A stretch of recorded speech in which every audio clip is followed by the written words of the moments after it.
fatos cotidianos. Isso, Essas né? coisas que Então, acontecem no dia a dia e tal. pronto. Qualquer coisa pode ser utilizada para a escrita de uma crônica, qualquer elemento do dia a dia, qualquer fato cotidiano. Pode, sendo coisa do dia a dia. Pronto. Outra característica das crônicas, o que a gente tem? Um texto curto, um texto longo. Acho que pode ser os dois. Na verdade, as crônicas são consideradas textos curtos, tá certo? Por mais que a gente, ao ler, né, ao ver quantos parágrafos tenha, né, quase 2 páginas de texto, né?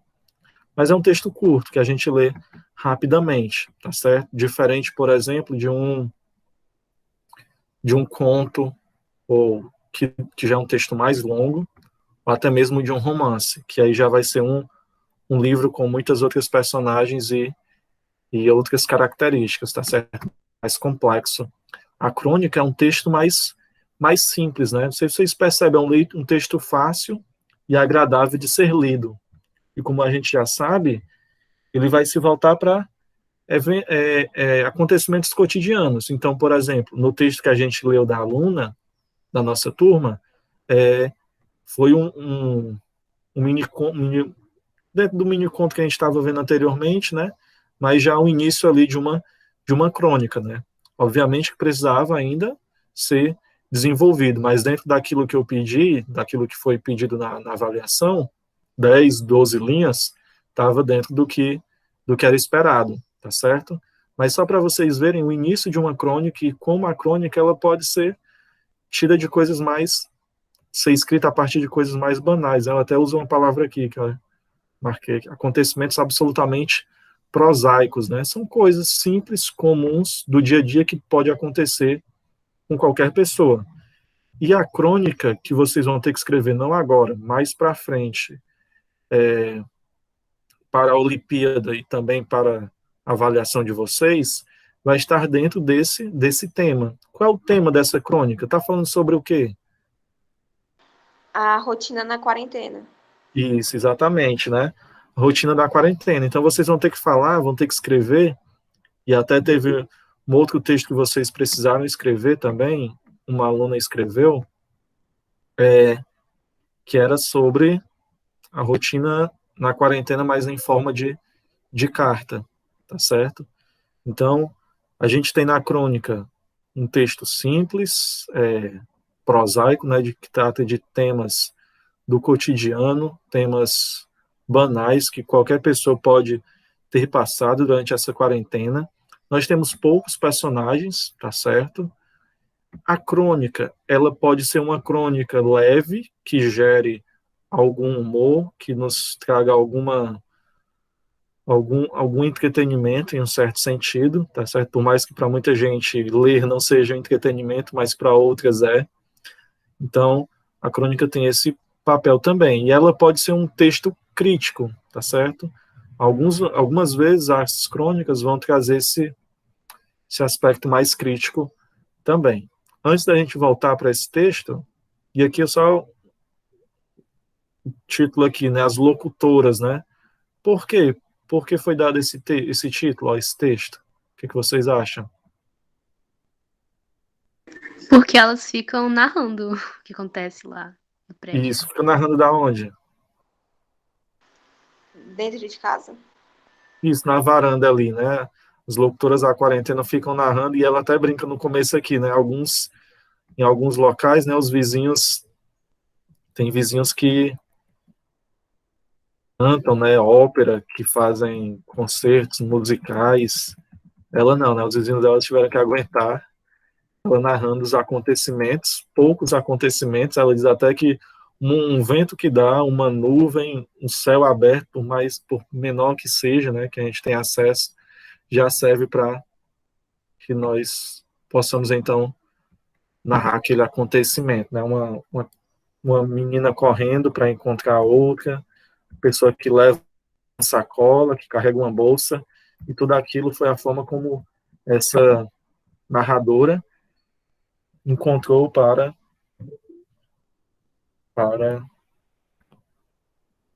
poder fazer o tempo passar durante a pandemia. Não sei se vocês tiveram esse problema, Clarkson entrando aí, se vocês tiveram esse problema durante a pandemia, tá certo? Mas foi algo complicado para muita gente, principalmente no início, né? Que a gente estava meio sem saber direito, mais temerosos, né? Tendo o máximo de cuidado, até mesmo evitando sair de casa de qualquer forma. Depois a gente já foi perdendo um pouco mais de medo e já tendo outras atitudes, né? Mas no primeiro momento foi muito difícil, né? Não sei para vocês, né? Mas para mim foi muito, muito difícil. Então, principalmente essa questão do trabalho, né? Não poder ir trabalhar, não poder fazer as coisas que você já está acostumado, sair, encontrar os amigos, coisas desse tipo. Mas a gente teve que se adaptar e ir encontrando outras formas de sobreviver, né? E até mesmo de dar aula, né? Então, por exemplo, a gente só chegou a ter essas aulas ao vivo, a gente sempre seguiu as orientações, né? A primeira orientação era que a maioria dos alunos não teria acesso, então a gente teria que somente gravar vídeos, né? Vídeos curtos, para que os alunos pudessem assistir. Então, alguns vídeos, né, tiveram acesso de 40, 50 pessoas, principalmente nas turmas do nono ano, né? Mas outros vídeos do sexto, sétimo ano, os vídeos com visualização de 10 visualizações. Então, foi muito difícil, né? Então, a gente não conseguiu ter ampla aceitação de todas as pessoas, né? E aí, as atividades no blog e também atividades impressas que estavam sendo distribuídas na escola, né? Essas foram as formas que nós encontramos, junto com a escola, de poder tentar suprir o mínimo que fosse, né? Que você não ficasse totalmente sem acompanhamento. A gente sabe que não é ideal, mas foi as formas que nós encontramos, né? Não sei quantos de vocês receberam chip. Teve alguém que ainda não recebeu chip? Mas foi mais porque eu não quis ter que ir lá na escola pra poder pegar chip. Pronto. Eu recebi, só que não dá pra me usar o chip. Aí eu tenho internet em casa mesmo, então tá de boa. É um chip para o celular, é? Só que o meu celular só dá um chip. Aí eu não ia tirar o meu chip pra botar o chip da escola. Eu deixei o meu. Eu Não, porque comecei tá a dizendo pra usar gente. ele não precisa cadastrar, é só ligar os dados móveis, aí já pega. E é tipo internet ilimitada, né? Não precisa cadastrar. Pois é, aí falando desse chip pra gente também, mas Usando. como é? Eu tô usando. Pronto. Então, isso favoreceu de um certo modo, né? Então, hoje, na aula que eu dei de manhã, tinham 16 pessoas, e essa também já tem bastante gente, né? A gente vai caminhando até onde for necessário dessa forma, tá certo? Até que a gente possa nos encontrar. Então, vejam aí, ó. Isso aqui, não sei se vocês lembram, foi conteúdo do vídeo da última, de 15 dias, né? Semana retrasada, tá certo? Foram as figuras de linguagem. E aqui a gente tentou mostrar para vocês que essas figuras de linguagem, elas são bastante utilizadas, principalmente, mas não somente, em textos literários, tá certo? Então, a crônica também é um texto, saindo aqui, né? É um texto literário.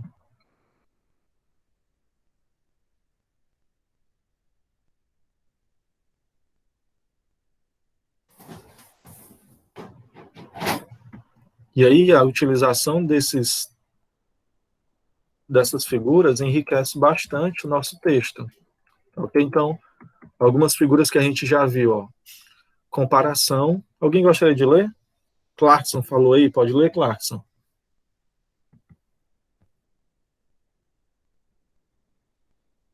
Alô? Michael, pode ler? Quem é o Clarkson, né? Eu posso ler, tio.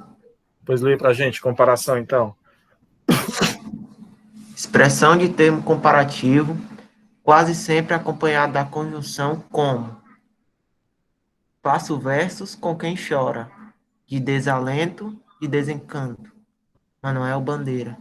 Pronto. Então aqui a gente tem a comparação, né? Expressamente, né? Expressão de termo comparativo. E aqui é bem simples, né? Bem, quase sempre utilizando-se da conjunção como. Então, você tem dois elementos aqui sendo comparados, né? O fazer versus como alguém que chora, né? Como seriam esses... Ele diz depois aqui, né? Como seriam esses versos dessa pessoa que, como se estivesse chorando? Versos desalentados, né? Desencantados, né? Versos de desalento e de desencanto, ou pessoas que choram de desalento e de desencanto, né? Então, versos tristes, versos amargurados, angustiados, melancólicos, e por aí vai, certo? Metáfora, que é a metáfora? Quem gostaria de ler aí? Rebeca, pode ler, Rebeca? Metáfora? Eu? A menos que tenha outra Rebeca. Tô brincando. É isso. Eu não tô vendo. Eu não tô vendo nada direito. É Aqui, só ó, tu dar o metáfora. zoom. Tu pode dar o zoom com os dois dedos. Eu sei. Então, clicando 2 vezes na tela. Michael, lê pra gente aí, Michael, tá aí? É só a metáfora, tio? É, só a metáfora. Metáfora, comparação mental ou abreviada em... Ah, tio, minha dicção é muito ruim. Mas eu tô entendendo perfeitamente. Que prevalece a relação de semelhança. Não aparece a conjunção como. Sua mente povoa sua maldade. Meu coração é um balde despejado. Pronto. Então, a metáfora também é uma espécie de comparação. Diferença é que ela não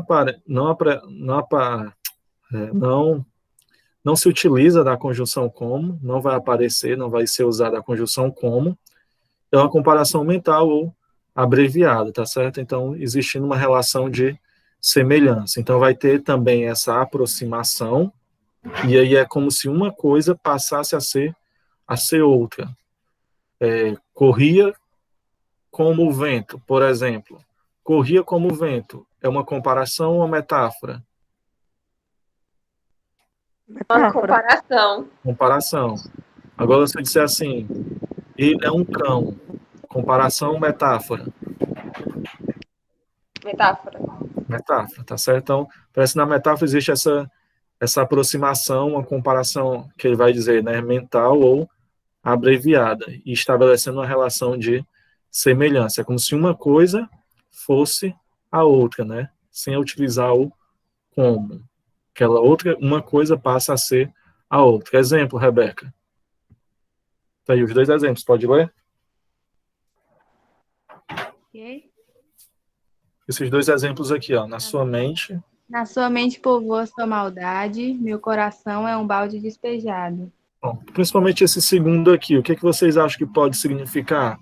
Meu coração é um balde despejado. O que essa metáfora significa? Você não tem amor. Não tem É amor, uma ilusão. Coração partido. coração partido. Eu acho que tem a ver mais com que um coração vazio ou algo assim do tipo. Vocês observem que essas figuras de linguagem, elas deixam bastante espaço para interpretação. Normalmente os textos literários se utilizam disso exatamente para deixar que o leitor, dentro de um espaço possível de interpretação, possa dar sentido e significado. Por isso que os textos literários são muito ricos, né? Porque ao utilizar essas metáforas, você acaba construindo um texto mais interessante, mais chamativo também, tá certo? Essa outra aqui, ó, catacrese, um voluntário aí. Eu Pode ler. tenho que ler os exemplos também? Pode ler. Metáfora que caiu no uso popular. Corriqueira muito comum. As pernas da mesa estão bambas. Quero morar no coração da cidade. Pronto. Quem foi que leu? Milena. Pronto. Muito bem, Milena. De Então mim? aqui, ó. Oi? Esqueceu de mim, foi tu? Não, a voz, né? Porque eu não tô... Pela voz não é tão fácil de lembrar todo mundo. E quando eu tô projetando aqui, não tá Mas tem aparecendo meu nome. Não, mas porque eu tô projetando, aí não aparece o nome de vocês. Ah, tá. Aparece só essa tela que tá aparecendo aqui para vocês também. Então, ó, a catacrese é uma espécie de metáfora, tá certo? Comum e mais corriqueira. Então vai ter esse tipo aqui de comparação, né? De de metáfora, né? As pernas da mesa, ou quero morar no coração da cidade, o pé da orelha, esse tipo de coisa, tá certo? Então, bastante comum e muito utilizado, né? Quer levar uma mãozada no pé da orelha, por exemplo? Então, são coisas desse tipo, né? Pernas da mesa bambas, o que significaria? Estão moles. Isso, né? Moles, tortas, quero morar no coração da cidade. O que poderia significar isso? Poxa vida. Acho que seria no centro, onde morar no tem um centro. pico maior de pessoas, de comércios. Isso, exatamente.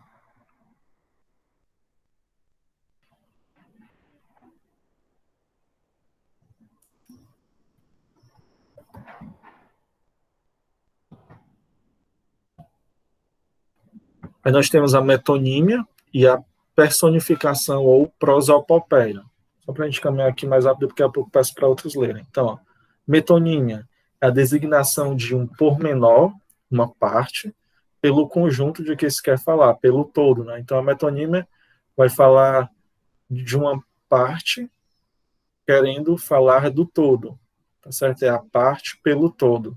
Por exemplo, ler Clarice Lispector. Ela está usando aqui o autor, a autora, no caso, né, para se referir a toda a obra, ao conjunto da obra da autora, tá certo? Então, é a parte, o menor, pelo maior. Comer o pão, alimento, né, a parte, que o diabo amassou, o sofrimento, né, a ideia, então, a parte pelo todo. Utiliza-se uma parte para significar o todo. Metonímia, designação do pormenor pelo conjunto. Ficou claro? Dá para entender isso, né? Sim. Prosopopeia ou personificação, atribuição de ações, qualidades ou sentimentos a seres inanimados. Então, o tempo passou na janela e só Carolina não viu. Então, você dá a seres, a coisas inanimadas, né, características de seres animados, né, atribuição de ações, qualidades, sentimentos a seres inanimados. Então, você atribui a algo que é inanimado capacidade, condições, qualidades, ações, sentimentos, obviamente seres animados. Isso aqui já estava no outro texto. A hipérbole, bastante utilizado. Um voluntário aqui para ler hipérbole. Eu, Pronto, lê aí. Quem é esse eu? Matheus. Lê aí, Matheus, Cauã. então, hipérbole. Afirmação exagerada. Falei 1000 vezes pra você. Morri de estudar pro vestibular. Pronto. Então, a hipérbole é o exagero, né? A pessoa não falou 1000 vezes e ela não morreu, né? Mas é uma forma exagerada de se falar. Sinestesia. Pode ler, Matheus, de novo? Sim. Interpretação de planos sensoriais. Mistura de sensação dos sentidos diferentes, como na metáfora. Relaciona elementos de universos diferentes. Senti um cheiro doce no ar. Pronto. Então, a sinestesia é quando você utiliza algo que pertence ou que deveria ser sentido, né, por um outro sentido, mas que no texto está sendo percebido, está sendo a sensação tida por um outro sentido. Então, sentir um cheiro. Qual é o sentido que sente cheiros? Olfato. Olfato, exatamente. Mas aqui ele está dizendo que é um cheiro doce.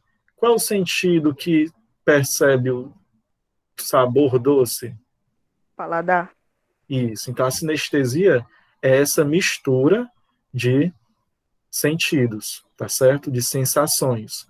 Um cheiro doce. É como se eu dissesse assim, ó, senti um perfume azul no ar, tá certo? E aí isso vai ser utilizado dentro dos textos literários para tentar transmitir algum tipo de sensação, tá certo? Perceba que o autor, alguém que escreva um texto, está tentando transmitir um sentimento, um sentido, um conhecimento, algo para quem está lendo. Então, ele vai se valer de diversas possibilidades, diversas características, artimanhas, métodos, metodologia, enfim, para tentar transmitir aquilo que ele está querendo transmitir. Vi o sabor adocicado, enfim, por aí vai, vocês entenderam, né? E a gente vai ter a antítese e a ironia. Eu acho que na minha aula de manhã teve uma aluna que foi muito irônica nos comentários, né? Ela disse assim, no final da aula, quando eu me despedi, ela falou, aula perfeita, obrigado, tio. Eu senti uma ironia na fala dela, tá certo? Acho que ela não estava querendo dizer que ela tinha sido perfeita, ou não, né? Eu posso estar querendo interpretar de um jeito, né? Mas, enfim, eu senti uma ironia na fala dela. Antítese. Alguém gostaria de ler? Eu, tio. Pode ler. Antítese. Contraposição de uma palavra ou frase a outra do sentido oposto. Toda guerra finaliza por onde devia ter começado. A paz. Vivo só na multidão. Pronto. Então, antíteses são as ideias opostas e contrárias, né? Contraposição de palavras ou frase é um sentido oposto. Então, a guerra finaliza por onde devia ter começado, né? A paz. Ou vivo só, mesmo na multidão. Então, são conceitos opostos sendo utilizados na mesma frase. E, por último, nós temos aqui a ironia e o eufemismo. Ironia, sugestão pela entonação e pelo contexto de algo contrário ao que pensamos, geralmente com intenção sarcástica. A excelente Dona Inácia era mestra na arte de judiar de criança. Então, vocês conseguem perceber a ironia? Perceber ironia e transmitir ironia em um texto não é tão fácil, não é tão simples, tá certo? Mas é possível. E perceber também a ironia em um texto requer certa habilidade do leitor, tá ok? Então, aqui, quando ela fala, ó, a excelente Dona Inácia era mestra, parece uma coisa positiva, né? Só que o que ela fazia? Qual era a arte dela?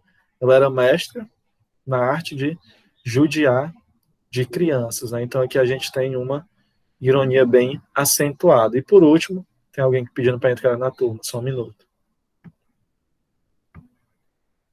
Ou foi um comentário? Ou alguém saiu? Eu acho que foi o Michael que levantou a mão. Ah, sim. Se alguém não dá para ouvir, então vocês podem falar, se quiserem realmente falar, né?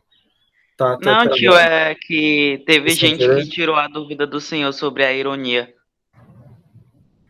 Ah.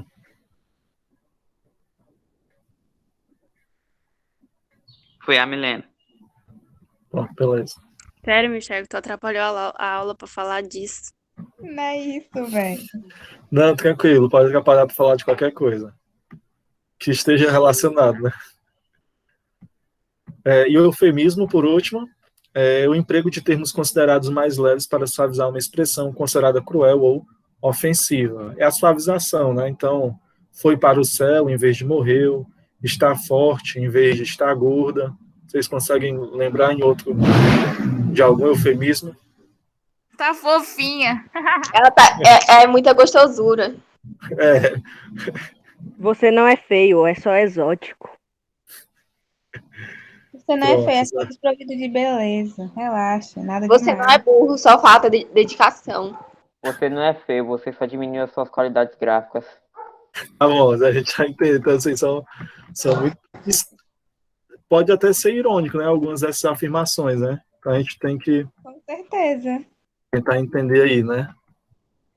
Além de ser eufêmico, não deixar de ser eufêmico também, tá certo? Então, vamos caminhar aqui.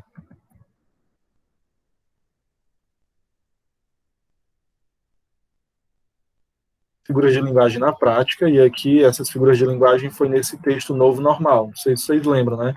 Quando o Novo Normal passa a ser uma metáfora aqui de uma pessoa mesmo, né? Então, esse Novo Normal aqui, que é um personagem, vai dizer como foi a realidade dele, a vida dele. É interessante porque esses textos são todos crônicas retiradas de jornais que estão em circulação nesse exato momento, né? Então, aqui esse aqui é um texto da Folha, né? De São Paulo. Isso que a gente leu com a Thaís hoje é um texto um blog do Itaú, então falando sobre esses temas, né? Por exemplo, ó, ele traz esses outros exemplos com esses outros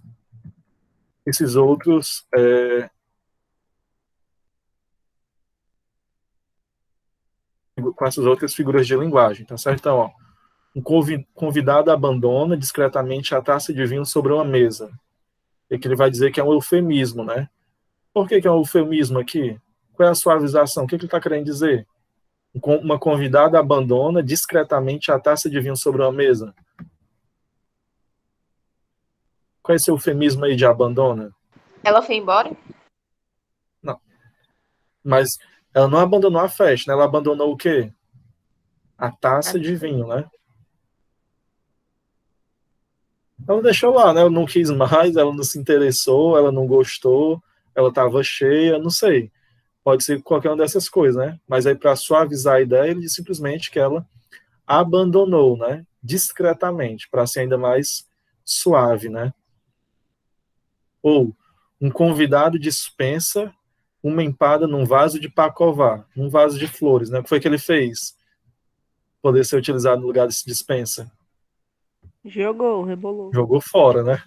Tava ruim, ele não quis mais, simplesmente jogou num vaso que estava ali na casa da pessoa, né? Então, vocês conseguem perceber aqui a suavização, né? O eufemismo. Então, aqui, ó, no lugar de escrever que a convidada joga a empada fora, o autor dá uma amenizada, dizendo que ela dispensa. Ou mesmo com a taça de vinho, no lugar de dizer que a pessoa deixa de lado, ela diz abandona.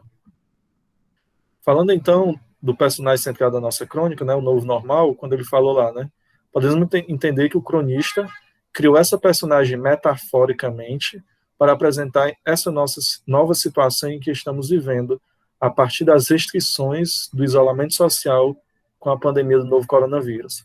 Deixa eu ver só o início aqui desse texto, só para a gente relembrar um pouco como esse novo normal é, esse personagem, né, essa metáfora que ele faz, né. Então, primeira festa pós-quarentena. O anfitrião ansioso, e aí o nome do anfitrião é o novo normal, né? Passa de roda em roda, entretendo os convidados. Ao lado da janela à vista, sozinho, um desconhecido. Oi, tudo bem? Você é o novo normal.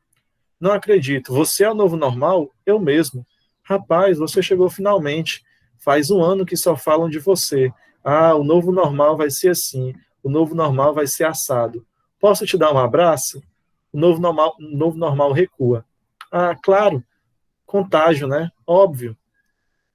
Gente, vem cá. Esse aqui é o novo normal. Uma meia dúzia se aproxima, uns estendem as mãos, outros já se espicham para um beijo. Pera, pessoal, o novo normal é sem abraço. Beijo ou aperto de mão, certo, novo? Pode chamar de novo? Prefiro o novo normal, para não confundir com o partido. Uma convidada olha curiosa. Não sei porquê, mas confesso que eu te esperava baixo, gordinho e careca. Muita gente me imagina assim. Acho que é o nome, né? Novo normal, muito ó. Lembra ovo, mas durante a quarentena o pessoal comeu muito. O novo normal é alto. Escuta, se aceita uma bebida, uma comida?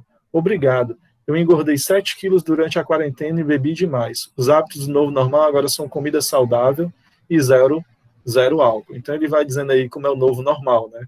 Como as pessoas vão agir dentro desse, aspas, mais uma vez, novo normal, né? Fala mais de você, o novo normal gosta de sair, de ir ao cinema, no teatro, em show? Não, nada disso rola com o novo normal. Com a quarentena, as relações à distância estabeleceram para ficar. Então, as relações distanciadas, né? De acordo com o novo normal, né? E por aí continua, né? Só voltar aqui. Então, ele cria esse personagem metaforicamente, né? Como se ele transformasse algo em outra coisa, né?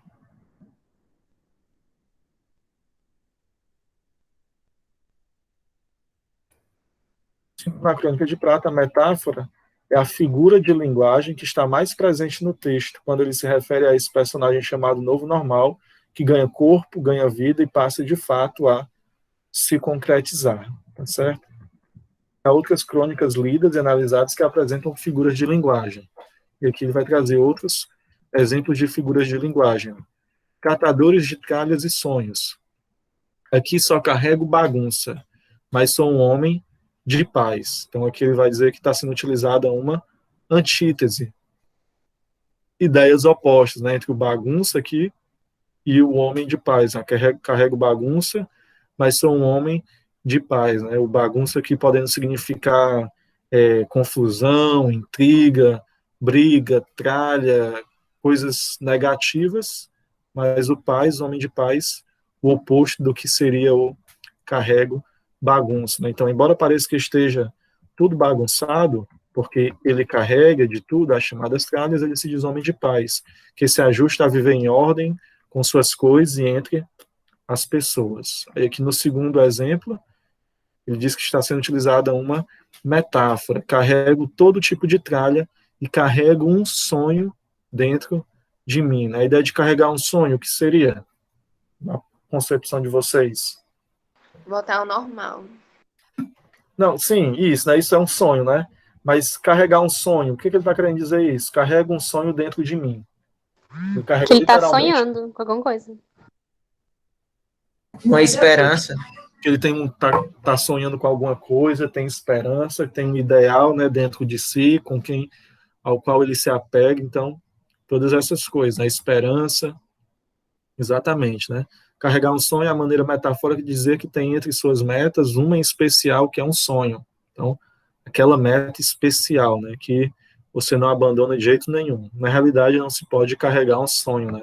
Somente no sentido figurado, obviamente. E aqui ele traz outro trecho de uma outra crônica, Conduções, de Lília Guerra. E ele vai trazer outras figuras também. Ó. A carcaça de uma poltrona repousada na esquina da nascer apresenta cicatrizes de queimadura. Então, a carcaça, para se referir a uma poltrona, né?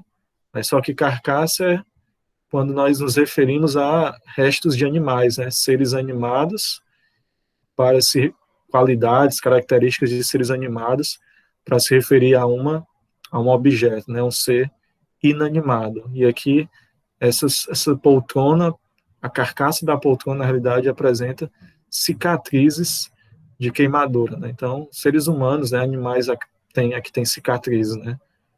Poltrona, não necessariamente, mas aqui ele se vale dessa figura, né? Que é a personificação ou prosopopeia.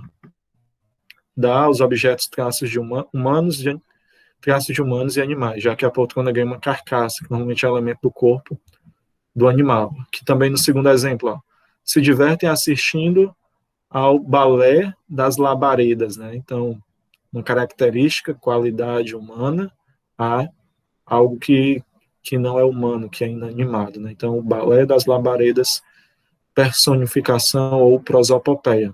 Que do mesmo jeito, né? As ruas daqui são pobretonas, desvalidas, né? Algo que é dos professores, né? Ser pobre, tô brincando. Então, algo do ser humano, né? Sendo utilizado aqui para algo inanimado, né? E o último exemplo, tento passar indiferente por essas pessoas jogadas nos colchões úmidos pelos líquidos da madrugada, né? E aí, os líquidos da madrugada, a gente vai ter uma metáfora, né? Pessoas jogadas, deixadas, né? Reboladas no chão, nos colchões úmidos, né? Molhados, né? Os líquidos da madrugada pode ser qualquer coisa que não seja muito agradável, né? As pessoas que dormem na lama, dormem na chuva, dormem na bebida ou em até outras coisas, né? Então, a metáfora ali sendo utilizada referindo-se aos líquidos, né? Que pode ser qualquer uma dessas coisas ou outras coisas também, tá certo? E a gente não vai ter atividade propriamente dita, a não ser essa atividade de interpretação, tá certo? Mais para frente aqui, a gente vai começar a produzir textos mais longos, né? Espero que presencialmente. Vocês perderam no final eu falo, né? Os locutores da quarentena, a gente já leu, tá certo? Se alguém quiser comentar algo, perguntar, fique à vontade. Como é? Tu vai falar a nota da prova? Não, ainda não corrigi, não. Corrige. Mas você já tem, Débora. Mas você já foi? Mas quem corrige as provas é a Débora, o que só corrige a redação. Pronto, exatamente. Eu corrigi a redação, mas a nota da redação não vai ser utilizada na prova de português, não, tá certo? Ficou a prova de português, e inclusive as notas já foram passadas, tá certo? Sim, mas a redação também. A gente não vai receber a redação de volta, não, para ver o que errou, o que acertou. Vai, eu vou comentar, vou corrigir, tá certo? Aí vai aparecer no seu e-mail os comentários Hoje? que eu fiz. Hoje não, quando eu fizer. Tá certo? E vou dar nota, obviamente. Esse já é o final da aula? Não, ainda não. Ainda falta um pouquinho. Termina que horas, tio? A gente começou 3h20 mais ou menos, né? Não, a gente 3 começou 3 horas. E já é 4:02. 3 horas a gente entrou na sala, né? Mas a Foi, aula 3 mesmo horas. só começou um pouquinho depois, né? Mas se alguém precisar sair, eu vou entender. Mas a gente já acaba rápido, uns 10 minutinhos e a gente encerra. Tá certo? Pode ser? É porque só tem duas Sim. meninas que estão com o celular que estão perto de carregar, de descarregar. Mas Não acho que tem é como só botar tem como botar para carregar, não? Mas vamos lá, a gente termina rapidinho, ó. Na cara. Lê pra gente aqui, ó, sobre o texto que a gente leu. O Michel já leu? Jate? Pois lê de novo aí. Não, tio, pelo amor de Deus, não. O Dylan não tem não, né? O Dylan. Não. A Fátima não tinha ido embora, não. A Fátima voltou, foi? Ou não chegou aí, Fátima? Como é? Tu não tinha ido embora para outro local, não? Outra cidade, sei lá. Outro estado. Pois é, só que o contrato lá do negócio vive mudando. Nem eu entendo direito essa história aí da empresa. Mas aí tu não chegou aí embora, não, né? Não, infelizmente. Infelizmente. Felizmente pra gente. Então, leia Ó, pra lá gente. tem uma taxa maior de mortalidade de Covid. Aqui é menor. Lê pra gente aí, então, sobre as locutoras da quarentena. Esse texto todinho. Lê os 2 primeiros parágrafos, aí depois eu peço pra outra pessoa ler. Ok. Volta lá. A crônica traz um relato das atividades de uma mãe e uma criança pequena, nos momentos iniciais da mudança total de nosso cenário, causada pela pandemia. A alteração provocada pelo isolamento social em razão da pandemia do coronavírus resultou em muitas situações que não estavam programadas e que saíram completamente da sua rotina e normalidade. Por exemplo, as crianças, os jovens e os adultos não foram para a escola e passaram a ficar em casa, acompanhando de suas residências das aulas. No caso de Vanessa Bárbara, Mabel, sua filha pequenina, provavelmente iria para uma creche infantil. Iria, mas não foi. Tem que ficar em casa, onde sua mãe, que passou a trabalhar ali também, tem que permanecer praticamente sem saídas para a rua. Essa nova situação de permanecer... Ah, não, esse aí já é outro parágrafo, deixa eu falar. Pronto, vou pedir o Clarkson. Continue, Clarkson. Beleza. Essa nova situação de permanecer todo o tempo em casa, no momento em que a casa se transformou na sala de aula, tem levado as pessoas a variadas reações. Umas ficam tranquilas, fazem uma série de atividades como leitura, cursos pela internet, assistem muitos mais TV, dão conta de séries com muitos episódios. As outras têm mais dificuldade. Não conseguem se concentrar em tudo. Angustiam-se por não poderem ver o movimento. Há pessoas que têm conseguido trabalhar e estudar e ficar com a família toda dentro de casa. Porém, nem todas as famílias e as casas são iguais. Muito ao contrário. Pronto. Milena, pode continuar, inventar. Posso, peraí. Só queria dizer que o meninozinho saiu porque o dele tá 2%. Tudo bem. Inventar, não é? Isso. Inventar brincadeiras e atividades para distrair as crianças pequenas, muito cheias de energia. Tem sido tarefa de muitos pais e mães, como é o caso de Vanessa. Acabou? Não, pode continuar. Assim, cada um, à sua maneira, vai criando um jeitinho para passar tantas horas sem poder sair para a rua e sem poder frequentar lugares que ainda estão com restrições. Só mais um. Essa nova maneira de viver por causa da pandemia está criando novas formas de enfrentar o dia a dia, a rotina em casa, e nessa rotina não falta o olhar e a observação do que acontece no fato com os vizinhos, já que se fica muito tempo olhando para os lados e para os vizinhos. Pronto. Letícia, você pode encerrar o texto?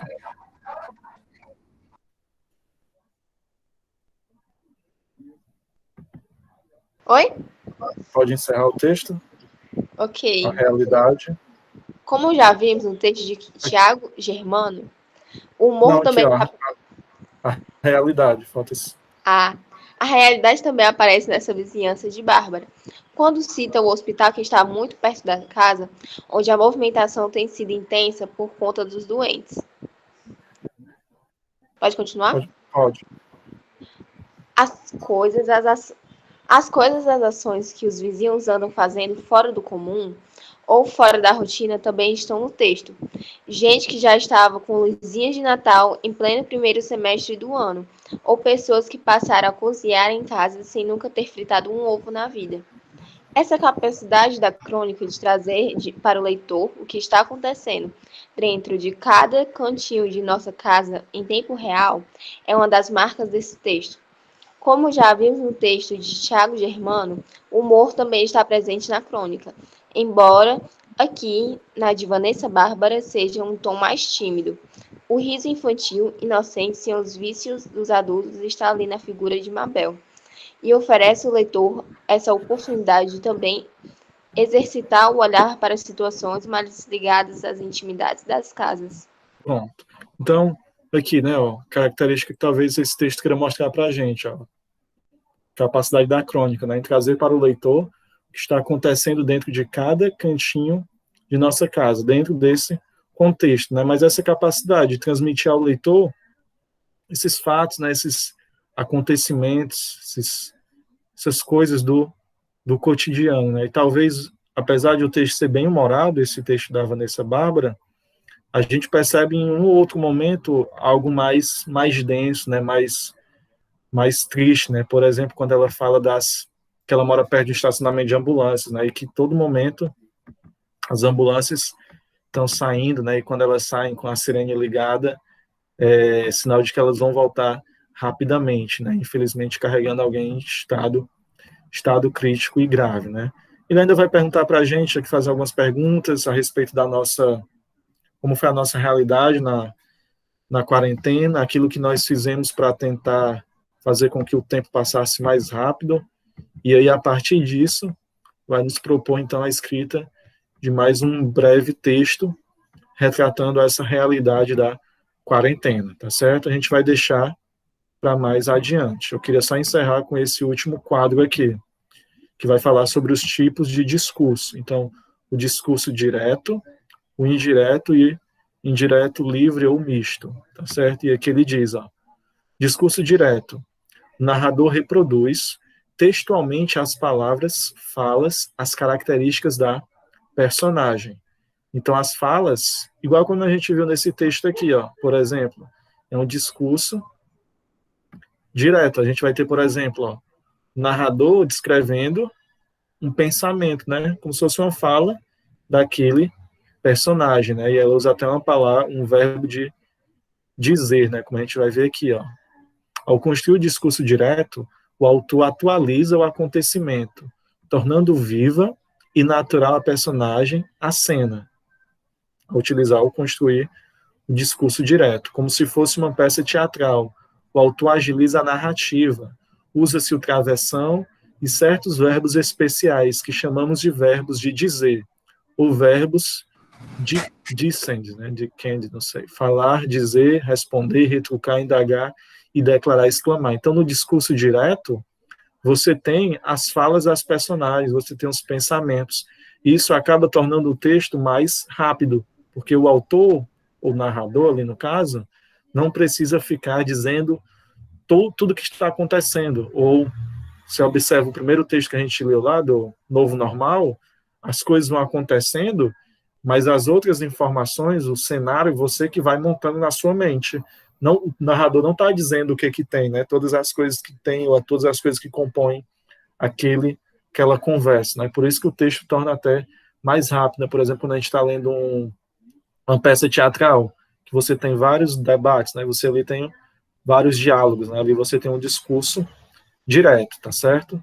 E aí vai sempre sendo utilizar o travessão, os verbos de dizer, né? Disse João, pensou Maria, falou Antônio, retrucou, indagou, perguntou, exclamou, e aí depois vem a fala, ou até mesmo antes. Pensou, a menina pensou, né? Aí antes veio o que ela tinha pensado. Então a gente vai ver isso dentro do discurso direto. Um texto não vai ser só de discurso direto ou discurso indireto. Ele pode ser misto, né? Ele pode ter características tanto de um como de outro. Em um momento ele pode ser um discurso direto, em outro momento um discurso indireto. E o que é o discurso indireto? O narrador conta o que a personagem disse, como se aquela pessoa o personagem não tivesse a voz. Quem está dizendo o que ela disse foi o próprio narrador. Então a gente não vai ter os verbos de dizer, não vai ter os travessões indicando a fala de alguém, as aspas, né? Também. O próprio narrador é que vai dizer o que foi dito, nas suas próprias palavras, sem dar voz aos seus personagens. E até mesmo, muitas vezes, se confundindo com os personagens. Então, nesse segundo texto, vocês acham que ele foi mais discurso direto ou discurso indireto? Ô tio, o menino Oi. avisou que saiu para merendar. Ok. A gente está terminando. Isso é desculpa. No segundo texto, vocês acham que foi mais discurso indireto ou discurso direto? A gente teve mais diálogo ou a gente teve mais descrição do que estava acontecendo e até mesmo quando parecia alguém falar, era o narrador falando no lugar do personagem?